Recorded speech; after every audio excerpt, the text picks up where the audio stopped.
So my name is Tandra Jhagroo, and this is my journey of leaving Canada and coming to Jamaica for weed and music.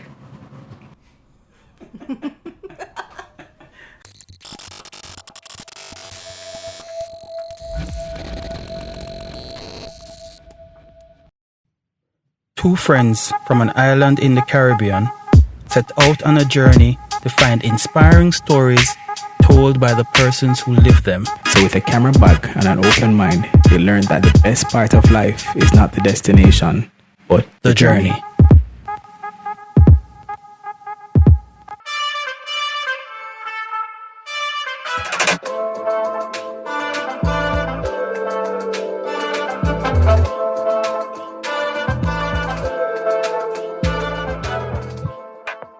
I'll tell you this much, right?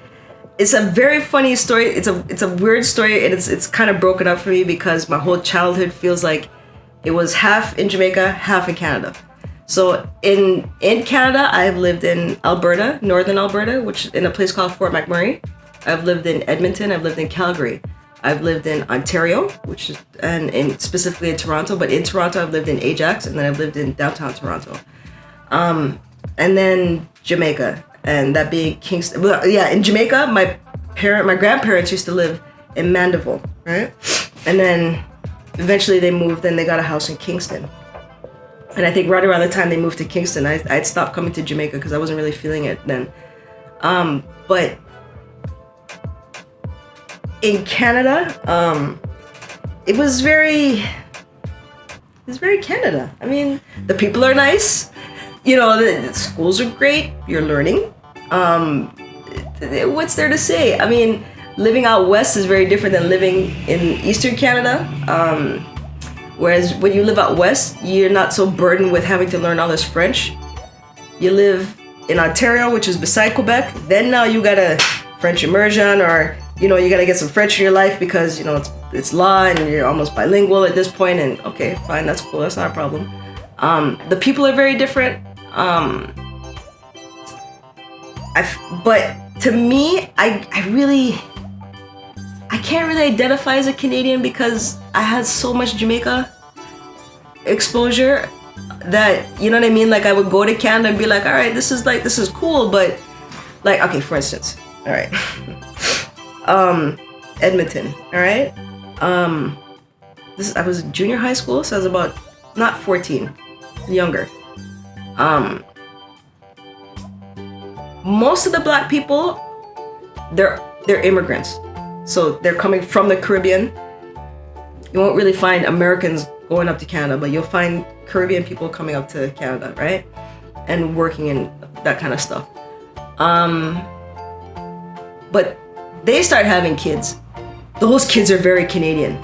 I am not like these kids because I'm coming to Jamaica every year, like sometimes 2 times for the year. Every summer I'm here, you know. As school finished, I can't tell you what a summer looks like in Canada. I don't know. I have no idea. I just know I'm sent, I'm put on a plane, I get here. I'm here for the whole entire summer, run up and down with my cousin them, and then they put me back on a plane and school starts. So I never knew what people did in the summertime. I don't know about going to the malls, go hang. I don't know what that is, right? Cause yeah. So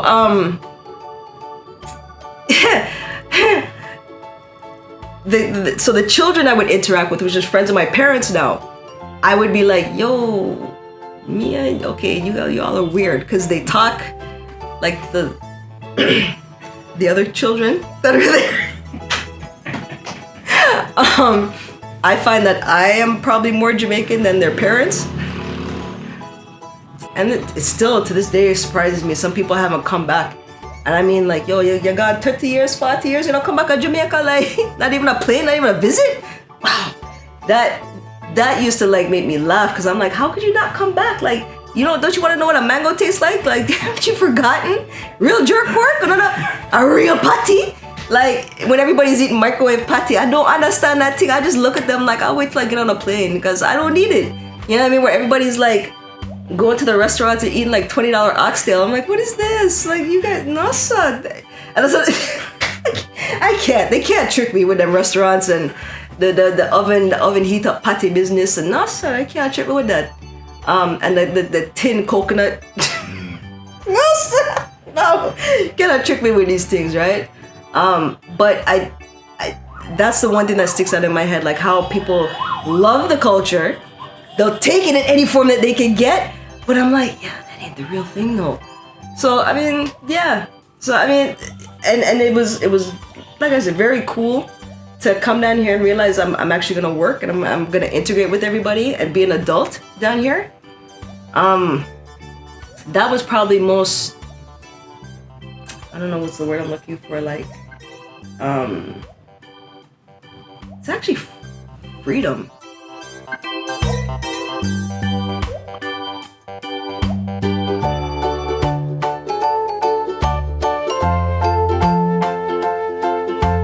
Alright, so the thing I like the most about Jamaica, there's a few things I like the most, but definitely weed is on the list. The natural food and the fact that it's because I'm getting into eating non-processed food, so I did not really get a sense of that or understood it, but over meeting like some really fantastic people, now I understand the value of it. And like, yo, someone on a ramp, if when I get up and yam chicken 5 times for the day, on a ramp put on a life, stop it. You can't eat better than that, you understand? Because there's people in foreign that are like, nah, what they're eating is not right. You understand? You have the best quality. It's naturally grown here. And maybe you're not thinking about that now, like, you know, maybe because you're younger, but as you get older, you will value and appreciate that stuff. So the food, the weed, and I would say the weather, but like, look, honestly, there was a period, I remember it distinctly, it got a little bit weird for me, where I started to realize one year, went into another, went into another, went into another, went into another, and the seasons don't change. Yeah, I mean, it's great. I don't have 3 types of clothing anymore, but if your mind don't shop and you don't understand and keep track of what you're doing, it'll be 1 year to the next, to the next, to the next, and before you know it, it'll be 5 years, and you're like, yo, what happened? I smoked my life away. So no, not a good look, not a good look at all. Right, so no, the weather is not for me. Oddly enough, the beach is not my favorite thing. I don't kick it at the beach all the time. I maybe go like because somebody dragged me, but even then, I sit on the side and I chill with a beer. I don't always go in the water. But again, Portland has me a different way, because Portland, I'll jump in the ocean all the time. Like, I go kayaking in the morning time, but if I know these people ain't waking up till 12 o'clock, yo, I'm gone kayaking. They got like 2 coves and I just get a kayak and I'm gone. Man, I'll see you at 12:05. I'm coming late. Like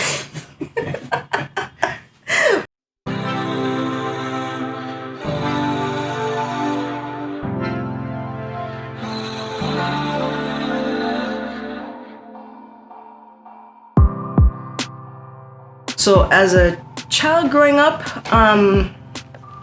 music was always around, definitely. My parents gave me a healthy dose of music. They gave me a healthy dose of soul music, reggae music, early dancehall. I also was able to see the culture differently through music, because, you know, you have all sorts of different friends, right? But when I go to their house, they're not playing music like how I play music at my house, see? And they're not cooking the food like what I'm cooking at my house. And also my parents sent me back to Jamaica a lot. So like every year I'd be back here, right? I mentioned this because this is also, I think, why I've integrated so well in Jamaica, because I grew up here. Yes, I'm very familiar, but yet it's not that thing where like I went to school like everybody else, so everybody knows me like that. If you know me, you must know me exclusively through music, see?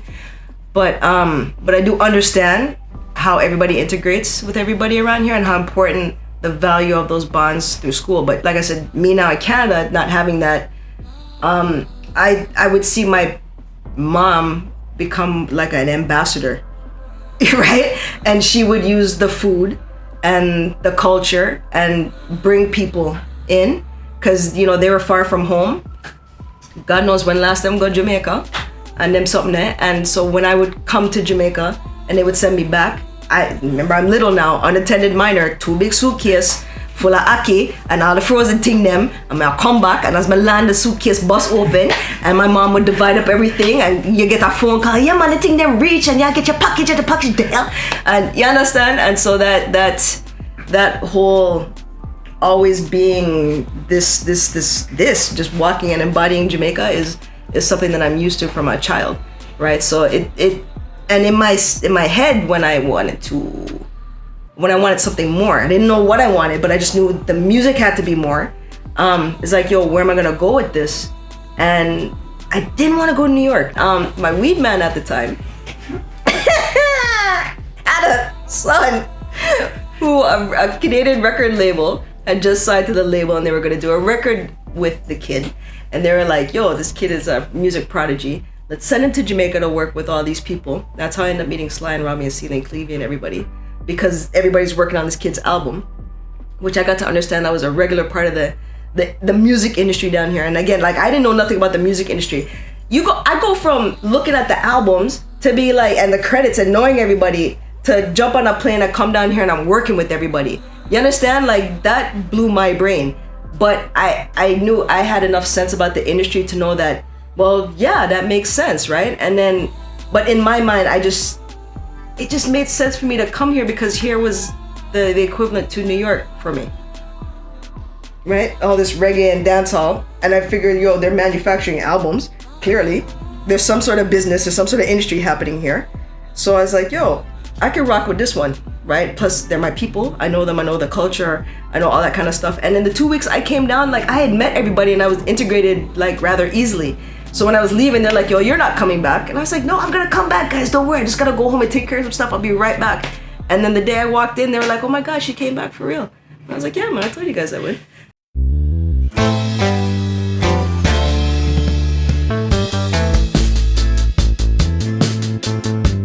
My first time coming out for music was actually pretty memorable, right? So actually coming on the plane, getting to my grandparents' house, that's a regular part.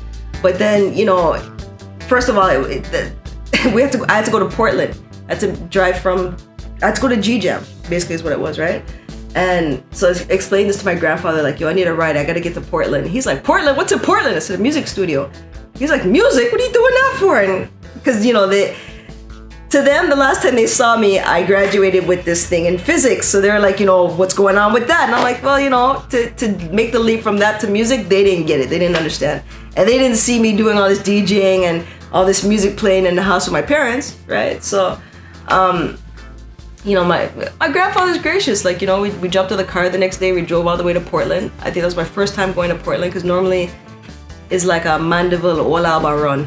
You understand? For me, that Jamaica consisted of those three places and sometimes Kingston, right? That was it. So to go to Portland was like, wow, that's amazing, and different. And then I got to G-Jam at night, so I didn't see the place until like in the morning time. But you know, you go into the studio, and you know, the studio's all nice and swanky and everything like that. And I'd done like some editing for this time. Bulby and Red Rose was in the room.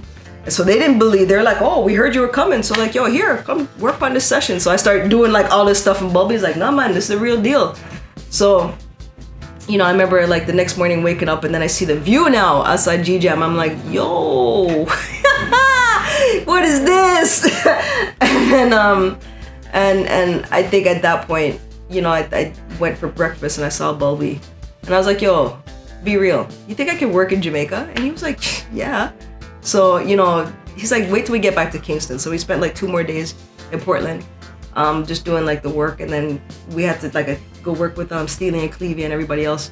And same thing, he just got a kick out of like, yo, white guys, watch this, yo, let her do the work.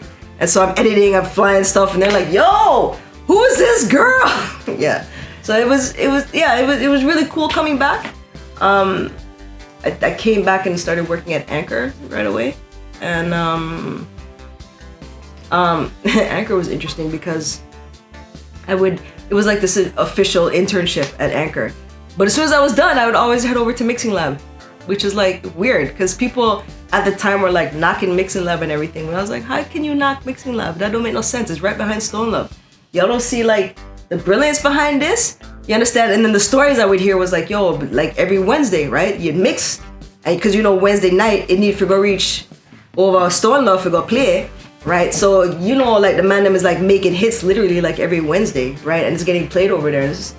Just to know that was the whole thing. And then when Bulby Arfata is mixing, it literally sounds like dancehall.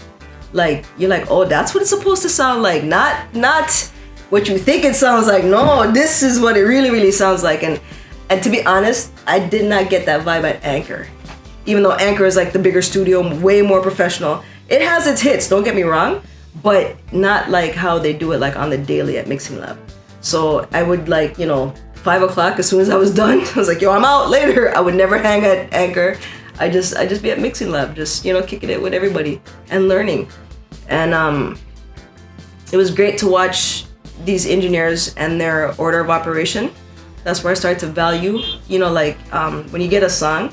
Oh, and I also started to, when you get a song, you have to approach it a particular way. And there is a particular way to approach it, but you have to develop your own way of doing it. And it gave me a sense of develop my own way of approaching a song. And the other thing I value is not every song is dope when you get it. Like cheese on peas, some song come like them just crash off a bike. You understand? And you have to do something to save the patient. Like, you understand? And that beep doesn't sound, the heart doesn't sound very good, but you have to put some life into that. And some amazing thing happen. Enough amazing things happen from the time you get it to the time you're done with it. And that used to always fascinate me, especially at Mixing Lab, because there were some songs I was like, nah, man, what's he gonna do to this? No, this song not right. This not real. And by the time he's done, I end up loving the song. So I'm happy for that experience, because I needed that experience. God no. Because like I said, in Toronto, nah, man, enough of the times you'd mix a song and honestly it wouldn't go any further than the car, the deck. And that's where it stopped. You make a CD for the man and it go in the vehicle and it, right, that's where it stay.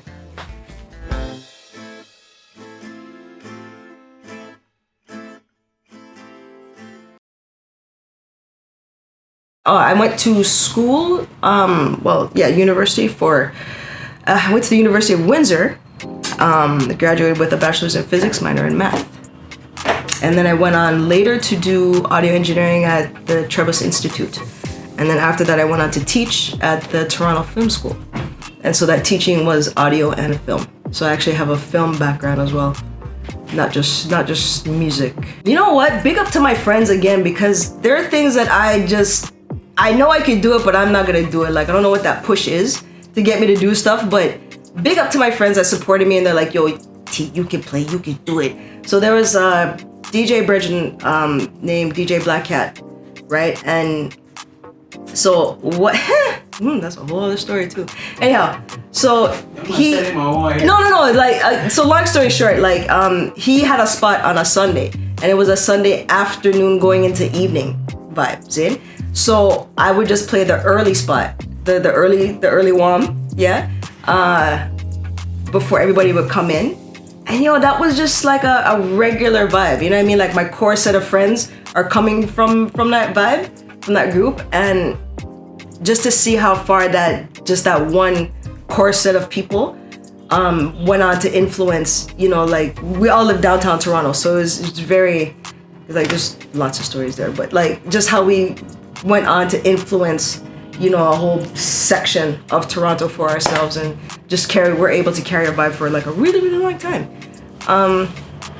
Was, interesting. It was a good experience to do. You're in your 20s and maybe you are a party promoter.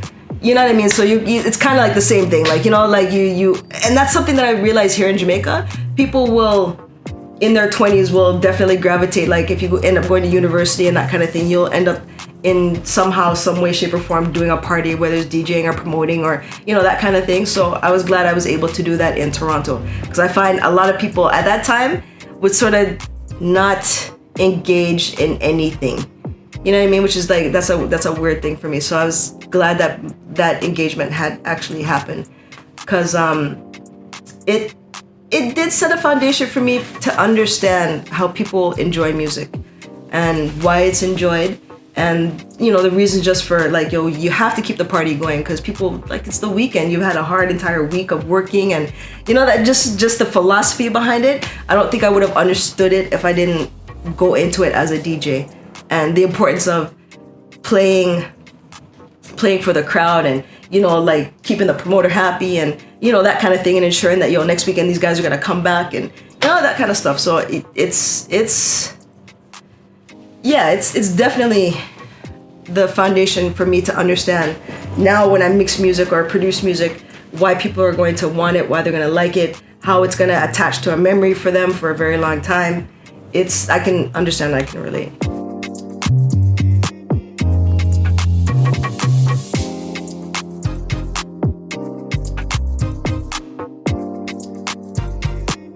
And I just don't like I think I probably have an issue with authority or something. Like, I don't feel like I need to be pigeonholed, or I have to do this thing, and you understand, like I have to fit into this lane, and you gotta worry about getting a house and a mortgage, and I'm like, yo, what is all of that? I don't get what that is. And I felt like if I'm gonna figure out what I want to do, now's the time to do it.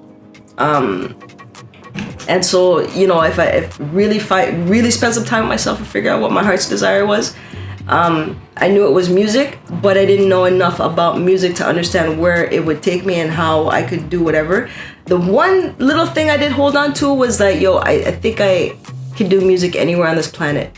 I think that was like the one thing. And so, yeah, well, all right, cool. Do it in Jamaica then, since you're so big on bud, right? And I would say it took me about 4 years to really integrate down here in the music industry before I actually got to my first hit. All right, so today, and looking towards the future, I am happy to be a studio owner. This is phase 1 of things. There's going to be evolution to this, and the goal is a bigger studio situation, and putting in different types of work in that studio, where creative projects, not just music, God willing, because I really want film to work down here, and I want post audio work to work down here as well. Because I do understand, and when I think of Jamaica and when I think of this particular dream and goal, I take advantage of the fact that of the English-speaking countries in the Caribbean and South America, Jamaica is pretty key for all of that. So to me, it makes sense to set up what I want to set up here simply because of that. And there's nothing wrong with doing work in this region. So I'd like to set myself up as a main person, for all of that. And also, where I think a lot of people are trying to run and go to America and make something big and something of themselves in America, I feel like for me, that's going to happen in South America. I get really good work. I get really good response from them. They love our culture. And, in this day and age, you should really go where the love is, right? So I'm not sure, but I feel something that side will work out, and then something more on a bigger corporate studio level would definitely work out cool. That'd be cool for me.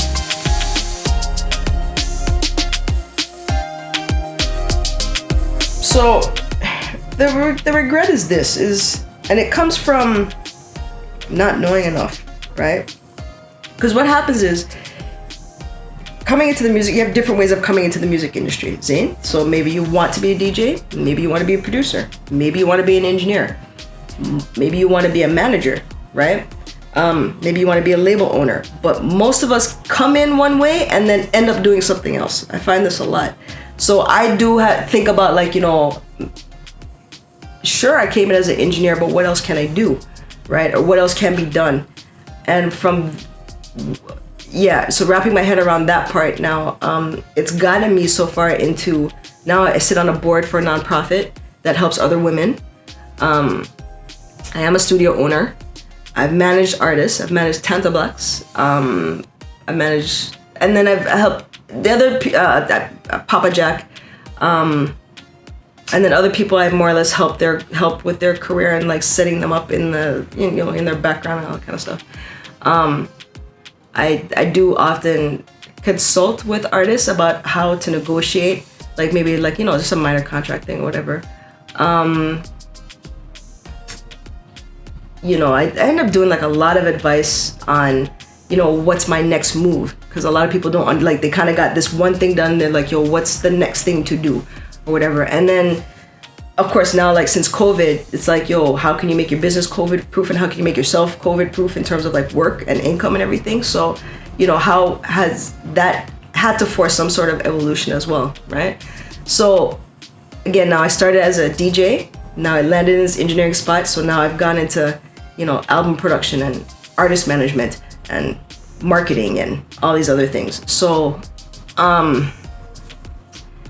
I realized that there's room for me to do a lot, and I'm comfortable in that position. I think if I was restricted and not able to do all these other things, then it would drive me nuts. That's for sure. Yeah. So yeah, you have to grow through it. You understand, and develop like these skills. And if you regret some stuff, it's like, yo, that lesson's gonna come back and circle you, yo. So here we'll go and embrace it, learn it from it, and grow from it, right? And I don't know when and how I learned that. Maybe that's just from my mom or something like that. But I'm glad I use that time and time again, so that I'm not too regretful in much of what I'm doing around here.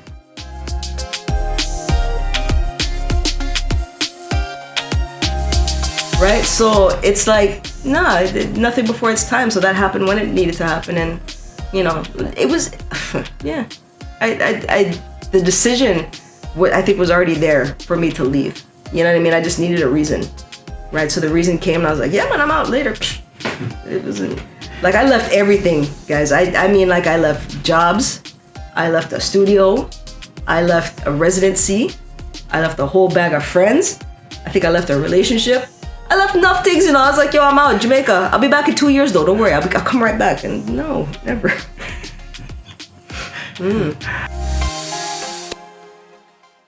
So this is Tandra, and I left Canada for all the freedom I could manage in Jamaica. Swear to God. What was that story about? I don't know. Oh, yeah.